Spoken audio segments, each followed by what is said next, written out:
and put it on black. Oh, that's or 100%. go to the pool. Yep. There you go. You know? Or pay your mortgage and your Go car. pay your mortgage. Like, I don't know. Or be responsible and just don't go to the game. Exactly. Make it accessible for families. Yeah. 100%. Period. You know, because this is, you know, the NBA is similar to the NFL. It's like a year-round deal, and you want to have opportunities in tentpole events where you can get all the families involved. And Summer League used to be that way, not anymore. I'm going to the Sparks on Sunday. Okay. That's family.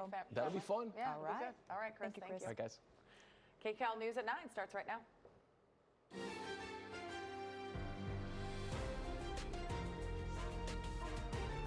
This is Kcal News Mornings.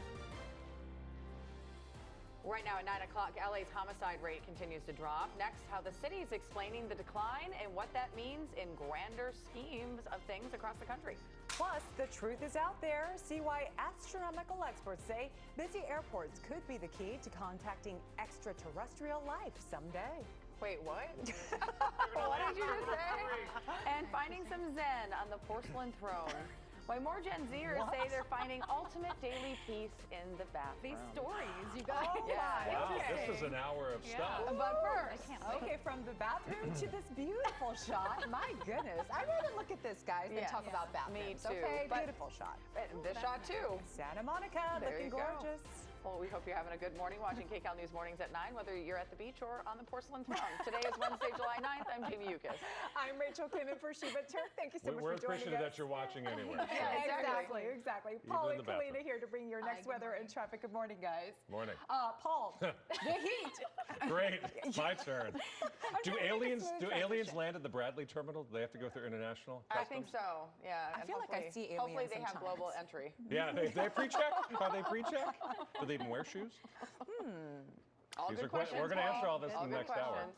Can't wait. And we're going to talk about the heat as well. We have a next weather alert. It's not record heat, but it will be quite hot inland. So I want to show you the beach first because it's amazing how different the weather will be inland from, let's say, the beginning of this week to what we're going to have today, tomorrow, and Friday. But at the beach, almost nothing is changing. You might be 1 or 2 degrees warmer, and that's it. The beach will be cool, but the mountains and our inland locations are going to be quite hot, up to like 105. Some of the Antelope Valley spots may hit 106 coming up tomorrow. Right now, it's 72 at Blue Ridge Mountain. So it's all sunshine. There is no low cloud cover at any of our beaches. We are fully sunny except for some cirrus cloud cover moving overhead. Triple digits inland starts today, but there is little to no change at the coast. And if you are hot today, you will be hot through Friday. Temperatures right now, we are warming up. So when we lose the cooling influence of the ocean, 2 things happen. 1, we don't have morning clouds, more sunshine, obviously warmer. And 2, when the fan coming from that chilly ocean, which is now back down to 65 degrees, is gone, temperatures rise really rapidly. So now we're 90 already in Lancaster. 9 in the morning, it's 90 degrees. It's already 80 in Moreno Valley, 76 in Pasadena, and 86 degrees in Palmdale. Downtown Los Angeles, making a run for 90. I think you'll fall a degree or 2 short. You'll be 87 at lunchtime, and then you'll level off in the mid to upper 80s. You might hit 90 for a couple minutes. Right now, we're keeping the high at 89. Inland, yeah, it's going to be hot. 104 for the high desert, 103 for the valleys, and tomorrow is going to be even hotter. We'll talk about tomorrow coming up. You need to get to work today. Kalina's going to help you out. Good morning. I'm going to try to get you to work. There is so much going on this morning. We have a lot of red out there. If you're going to be traveling in Orange County, a new crash here, northbound 405 before Valley View. Carpool and left lane blocked off. This is a delay through Westminster this morning. You can see the red here. Northbound traffic, not too bad, 9 minutes. But, you know, when you're rushing out the door, 9 minutes, it counts. So give yourself a 5-minute head start to make it through. The southbound side is also slowing down this morning. You can see it here on the map as well. Leaving Westminster, heading southbound into Costa Mesa. Give yourself at least a 15-minute head start there. That's almost a 30-minute commute in that area. Here's the 5 freeway in Santa Ana this morning. Southbound traffic here about 42 minutes from the 91 to the 133. And then here's an overall view of the rest of the Orange County area. Still slow on the 57, still tough on that 55. Here's a look at LA. So we have lots of traffic, of course, on the 405 Sepulveda Pass. Never fails. 57-minute ride from Roscoe to Sunset. It's crash free though, so really slow. 210 in Arcadia, same deal in our next traffic camera. Live look outside with what you'll be dealing with if you hop on this roadway. 51-minute ride now from San Dimas into Pasadena. And the 5 freeway north, Norwalk to the 101, 34 minutes. Good news on the IE, Cajon Pass. You are wide open. Rachel and Jamie, back to you. Like to see it that way. Kcal Dt, thank you so much. Some local cities are taking their first formal step against immigration enforcement efforts here in LA County. Yeah, they're accusing the Trump administration of conducting unlawful and unconstitutional raids. Kcal News reporter Tina Patel joins us live from downtown LA with more on the motion. Good morning. Well, Mayor Karen Bass has said that she thinks the Trump administration is using Los Angeles as a test case to see how far they can go with their immigration efforts. And she says being part of a federal lawsuit is one of the ways that the city is now pushing back. Yesterday, the mayor, along with representatives from 7 other cities, among them Pasadena, Culver City, Pico Rivera, they, along with the County of LA, announced that they are joining a class action lawsuit that the ACLU and immigrants' rights groups filed last week against the administration. They say they're not trying to stop immigration enforcement, just the methods used by the government. They say having armed and mass agents conduct these raids, often without visible credentials or warrants, is not only unprecedented, they say it's possibly illegal and unconstitutional. Local leaders saying they're having to divert their resources to respond to reports of kidnappings because it's not clear if people are being lawfully detained or not.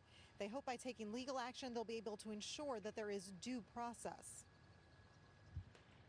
This cannot become routine, to send militarized troops into our streets without reasonable suspicion, without probable cause. It's unacceptable in my neighborhood. It's unacceptable in every neighborhood in this county, in this state.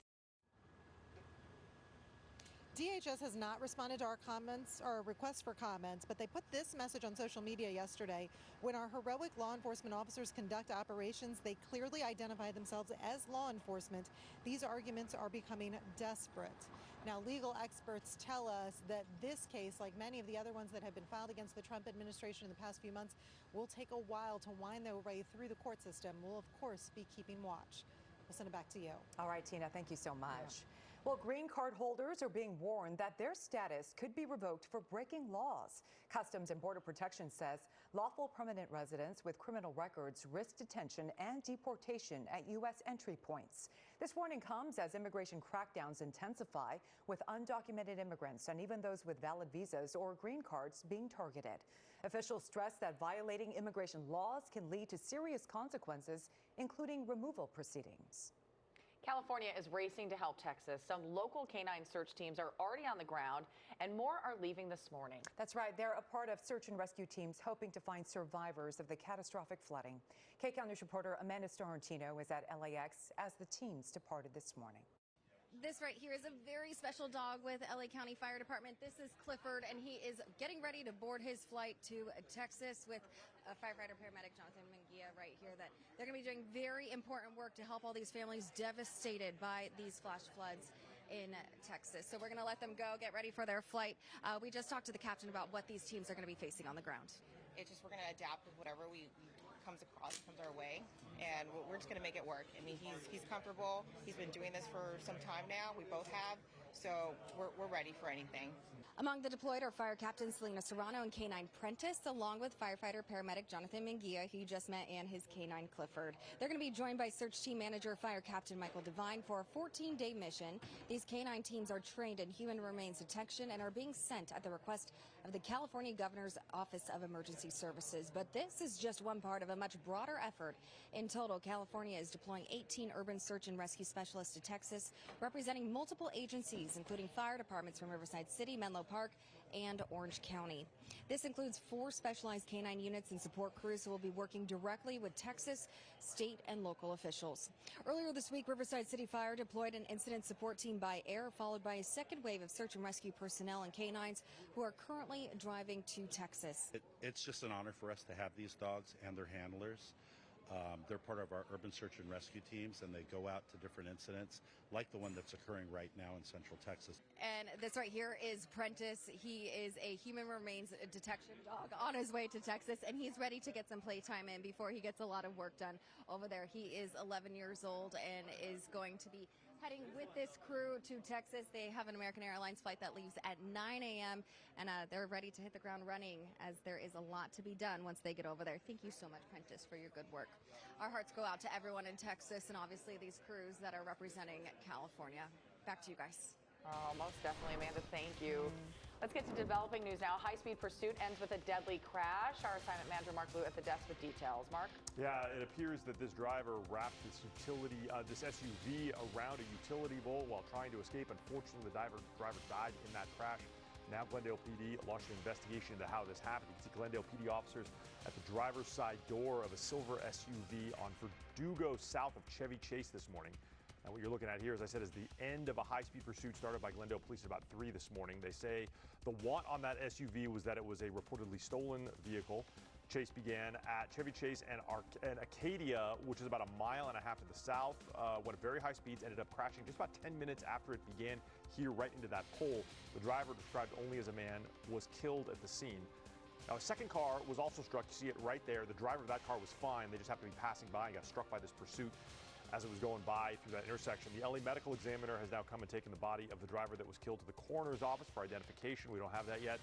The intersection was closed for most of the morning, but that SUV has now been towed out of there to a police tow yard, and the intersection is now open again. The investigation into that crash still continuing this morning. That's it here from the desk. Send it back to you. All right, Mark, thank you. New this morning, LA County is scaling up security at 2 of its largest juvenile facilities. The Board of Supervisors voted yesterday to install airport-style body scanners and add more drug-sniffing dogs at Los Padrinos Juvenile Hall and the Barry J. Needorf Security Youth Treatment Facility. The goal is to better detect and deter drugs after recent cases of smuggling and overdoses.